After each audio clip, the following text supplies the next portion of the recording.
The memes about me were true. I really will do anything other than watch the Key to Time season. Hello ladies and gentlemen, my name is Mr. TARDIS, and we finally caught up with this calendar year in terms of Big Finish reviews, in terms of the Big Finish back catalogue. We are now in January 2025, and Big Finish decided to open 2025 with a release in their audio novels range. These are essentially 6 to 7 hour audio novels with a narrator, or in the case of the Chaos Cascade from last year, 3 narrators. These are 6-part stories with an emphasis on character, an emphasis on world building, because they are significantly longer and we can get into the character's headspace a lot more because we have a narrator. In this case, for The Lord of Misrule, we have Jon Culshaw as the narrator, and Jon Culshaw has narrated a audio novel in this range before. He narrated The Box of Terrors, and he also narrated Scourge of the Cybermen, because of course Jon Culshaw can do incredible impressions of the 3rd and 4th Doctor. He can do other impressions, but in terms of Doctor Who, 3 and 4 are kind of his main gambits. However, in the time that I've been reviewing the Big Finish audio novels, starting with The Dead Star, then with Prisoners of London, Box of Terrors, The Chaos Cascade, I have had one constant criticism, and that's the fact that these stories, for the stories that they're trying to tell at least, feel way too long in the formatting. These are meant to be basically Doctor Who classic 6-parters, and it feels that, with the exception of Prisoners of London, these could have been told in 4 parts. And going into The Lord of Misrule, written by Paul Morris, I wondered, will this have the same fate? Will I have the same opinion? And I did. The Lord of Misrule does not need to be 6 parts in, I think in any capacity, it does not need to be as long as it is. However, let's actually get into the plot of The Lord of Misrule. So this takes place, or at least it starts, in the early 20th century, 1901 specifically. We're coming to the end of the Victorian era, and who happens to be here? We of course have Jago and Lightfoot, these characters who made their debut in the TV series In the Talons of Weng-Chiang, but since then have had numerous appearances in expanded media, including but not limited to Big Finish audio drama box sets. Paul Morris, the writer of this, has also written several stories for those box sets for those seasons. However, what's also in 1901 is this old-fashioned barouche, and by old-fashioned I mean even more old-fashioned by the context of 1901. This is like early 19th century, this old barouche. It's got a ghostly appearance, it goes through the streets of London, it drops someone off who then appears all disorientated, and then it takes somebody back with it, and it's revealed that it's going back 100 years in the past to 1801. Jago, Lightfoot, and Romana, played in the classic series by Mary Tamm, get caught up in this time-travelling barouche and go back to 1801, where they are mildly amnesiac, and they take up different roles in 1801. They get taken to a place called High March, this small town outside of London. Romana winds up as a governess, Lightfoot opens up a shop, Jago starts a theatre troupe. They're very much sort of in character with what they were doing 100 years in the future, and it's up to the 4th Doctor to figure out who is behind the time-travelling barouche, what is going on here, and also to restore the memories of his friends.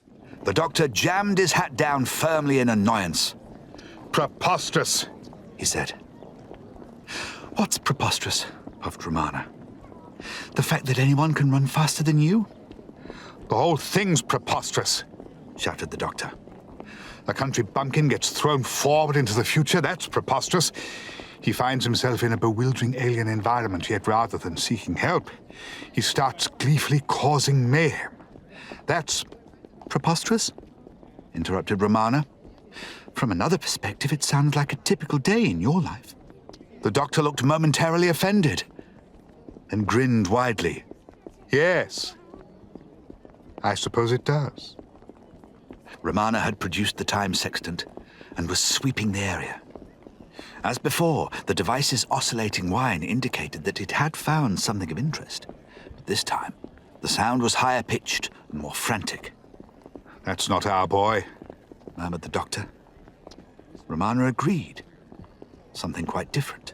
While I do think The Lord of Misrule is way too long for the particular story that it's trying to tell, I do think that the story in Paul Morris's script does have a lot on its mind. I do like the idea of the story opens with Lightfoot reminiscing on the good old days, and that was like 100 years ago. Oh, it was so much better back then, and then he goes back in time and realizes that, you know, he was living through rose-tinted glasses. But also the people of 1801, supposedly the good old days from Lightfoot's perspective, they're also reminiscing on a time from hundreds of years ago, specifically the Lord of Misrule ceremony ceremony. Basically, with the royalty and the proletariat, they would swap roles and anarchy would ensue, and that's the time that the people in High March in 1801, they're reminiscing on that time, and some sort of extraterrestrial force is manipulating their minds, making them descend into anarchy to try and go back to the good old days of misrule. And that's an interesting idea. It's like, okay, when were the good old days? You get people in 2025 reminiscing about when, the 1970s and the 1980s were the good old days, but then you go back to the 1970s and 1980s and people say, no, back in the 20s and the 30s, that was the good old days. It's an interesting theme to base this story around. I'm just not sure if it's enough to carry a 7-hour audiobook. And it really does feel like there's a lot of padding in this story. I understand the desire to change the structure and the format of a story in order to get it to 6 parts, which is why part 6 of The Lord and Misrule takes a massive right turn into a completely different bonkers direction. And I appreciated the ambition there, but it's like, okay, you're telling basically a completely different story now. There's a really tense encounter with the carriage, the barouche that they're encountering, and the Doctor and Jago, and I really loved these like disorientating passages where you'd be inside the barouche going back in time. These really great descriptions of the experience of traveling through time through this barouche.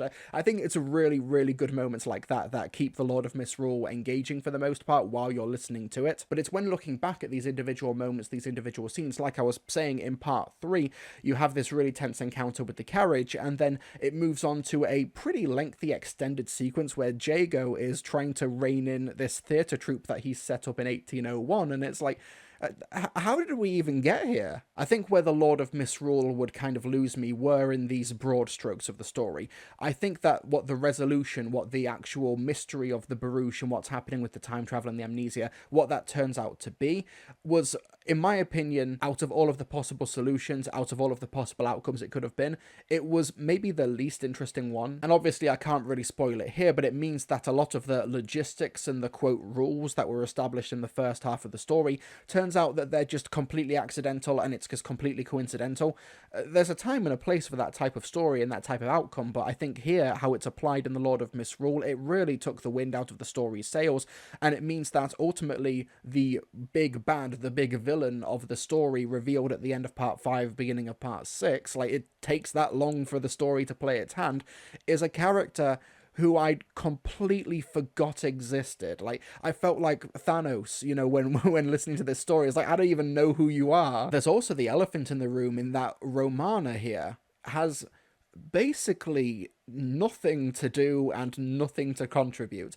I'm assuming that the novelty of a 4th Doctor, first Romana and a Jago and Lightfoot story like that, like the novelty of this pairing coming together and wanting to make the most of the characters, that's been alleviated somewhat because The Lord of Misrule and Big Finish audio novels, broadly speaking, they follow Big Finish continuity. For example, the last one, The Chaos Cascade, that has Rebecca Root's companion Tanya, and the 12th Doctor remembers all of those adventures even though it never happened on screen. This is part of the Big Finish audio continuity. And early on, Jago and Lightfoot make reference to the last time they met the 4th Doctor and the first Romana, which was a Big Finish full cast audio drama from 2013, The Justice of Jalxar. This starred Tom Baker, Mary Tam, Trevor Baxter, Christopher Benjamin. There's definitely a great novelty to the idea of this TARDIS team, which you really can't have properly, authentically anymore. Not to say that John Culshaw is not authentic in terms of being an actor, in terms of being a performer, but you know what I mean. Mary Tam, Christopher Benjamin, Trevor Baxter, these are actors who are unfortunately no longer with us, with Christopher Benjamin actually passing away the month that this audiobook came out. And John Culshaw does sound like he's having a really great time narrating this audiobook, and he does a great job at emulating Jago and Lightfoot and the 4th Doctor, of course. He's absolutely terrific, and he's clearly having a lot of fun. Is Jago very avuncular? You get the real sense of the Victorian man there, the sideburns, the jowls, the great lungfuls of that projection. Yes, there's a lot of more warmth there. And you think, who to draw on? What elements can you have here? There's a little bit of Alfred Hitchcock in there. There's a little bit of... I don't know, somebody forceful, great warmth. And then Lightfoot, yes, the intellectual man. And this lightness, he's a great musicality. If you were to see Lightfoot's voice on an oscilloscope, there'd be many, many points, many, many troughs, many, many peaks, like that, up and down and up and down. Almost the conductor's baton, you can see it going up and down as he speaks. Whereas Jago, they would be great hills, rolling dales. It's like an audio spoken landscape, yes, of beautiful land. But The Lord of Misrule feels like a lot of world building, a lot of emphasis on the historical nature of the story, but not a lot actually imbued within the characters. Like I said, when the main big bad of the story reveals themselves, I completely forgot who they were. There's one character who's present throughout most of the story, a character called Jolien Highmarch. And yes, I said Jolien, not Julian. I thought that Jon Culshaw was just putting an accent on, but no, I think the character is called Jolien, and that name is the most memorable part about them. And Jolien and other characters are at the center of some really surprisingly brutal and affecting moments of violence in the story. Like, you would never be able to tell this on TV, especially 1970s tea time TV. It wouldn't happen.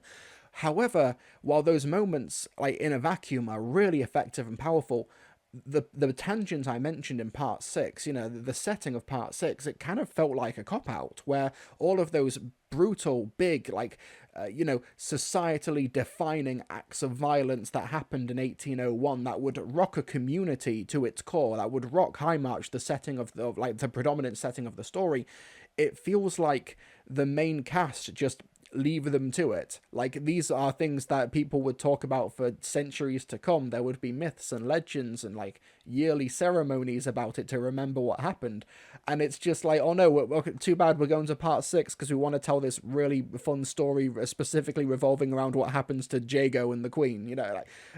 I don't know, I'm not quite sure what it's trying to say. And I don't know if Paul Morris knows just how effective the violence in the story was when he was writing it. I did like the inclusion of Small Piece, though. Now, Small Piece is a London-based fence in the early 20th century, and Small Piece has had numerous appearances in the Big Finish audio dramas with Jago and Lightfoot and the Paternoster Gang. Cool inclusion, like another really fun way to tie this into the Big Finish continuity. But, outside of those small moments, outside of, just the great narration of Jon Culshaw, and like I said, some genuinely really effective set pieces and moments, like in a vacuum, it's the broader strokes of the story. Like I said, Romana didn't really need to be here. I'm not really sure what it was trying to say outside of the idea of, having a rose-tinted view of history and the good old days and such. I'm not quite sure what this story was trying to tell. I don't really know what the big mission statement is of it, and as a result, it kind of feels a bit directionless, really. And when you've got a directionless story that is about 7 hours long, it can be a bit of a slog, unfortunately. It definitely deserves plaudits for trying, and I think this is a really cool TARDIS team, the Fourth Doctor, Romana, Jago and Lightfoot. But if you did want this TARDIS team, you can just listen to the Justice of Jauxar. It's a much better story. So yeah, sorry to start 2025 out of the gate with a bit of a ho-hum to negative review, but yeah, I think the biggest thing holding this range back, the audio novel range, is that 6-part mandate. Knock a few quid off the price and make these 4 parts. I think that's what saves the range, basically. That's not a one-size-fits-all solution. Like I said, I think Prisoners of London, for the most part, justified a longer running time because Matthew Waterhouse put in so much world building and so much prose and description in the story that it kind of worked there. But for these other ones, I don't think you need 7 hours to tell these stories. I'm sorry, but I really don't think you do. But hey, at least Jon Culshaw had a great time.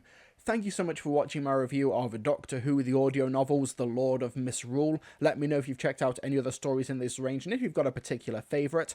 Let me know all of that in the comment section below. Hit the like button, it really, really helps me out, and subscribe for more Big Finish Doctor Who reviews.